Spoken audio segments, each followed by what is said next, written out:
హామీల అమలు పాలనలో కాంగ్రెస్ వైఫల్యాలను ఎత్తి చూపుతూ స్థానిక ఎన్నికల కోసం ప్రజల్లోకి వెళ్లాలని బీఆర్ఎస్ భావిస్తోంది. కాంగ్రెస్ బాకీ కార్డును ఇంటింటికి తీసుకెళ్లడం ద్వారా అధికార పక్షాన్ని ప్రజలు నిలదీసే పరిస్థితి వస్తుందన్న ఆలోచనలో గులాబీ పార్టీ ఉంది. ఎంపీటీసీ, జెడ్పీటీసీ ఎన్నికలతో పాటు పంచాయతీ ఎన్నికల్లో సత్తా చాటడం ద్వారా తాము బలంగానే ఉన్నట్లు చాటుకోవాలని ప్రయత్నిస్తోంది. రాష్ట్రంలో ప్రత్యేకించి గ్రామీణ ప్రాంతాల్లో ప్రస్తుతమున్న పరిస్థితులు కలిసి వస్తాయన్న విశ్వాసంతో ఉంది. ప్రభుత్వంపై అన్ని వర్గాల్లో తీవ్ర వ్యతిరేకత ఉందన్న బీఆర్ఎస్ 9.5 తమ పాలనతో కాంగ్రెస్ పాలన పోల్చుకుంటున్నారని, ప్రజలకి వాస్తవాలు అర్థమవుతున్నాయని చెబుతున్నారు.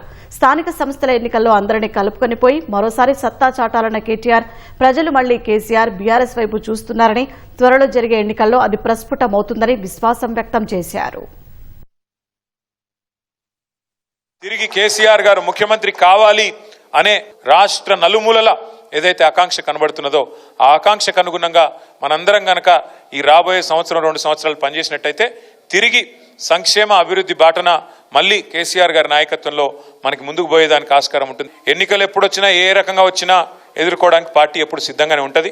మరి ఇప్పుడు స్థానిక సంస్థల ఎన్నికలు వచ్చాయని చెప్తున్నారు, అది కూడా ఎదుర్కొంది. ప్రజల మతిమరుపు మీద కాంగ్రెస్ పార్టీకి అపారమైన విశ్వాసం ఉంది. మేము ఎన్నికల ముందు చెప్పినవన్నీ ప్రజలు మర్చిపోయారు. ఎన్ని మాటలు చెప్పారో కాంగ్రెస్ వాళ్ళు మర్చిపోయారు, కానీ ప్రజలు మర్చిపోలేదు. ప్రతి వర్గానికి ఎంత బాకీ ఉన్నది ఈ ప్రభుత్వం అంటూ ఈ కాంగ్రెస్ బాకీ కార్డుని మనం ఇంటింటికి తీసుకపోతే ఇదే కాంగ్రెస్ పాలిట బ్రహ్మాస్త్రం అవుతుంది.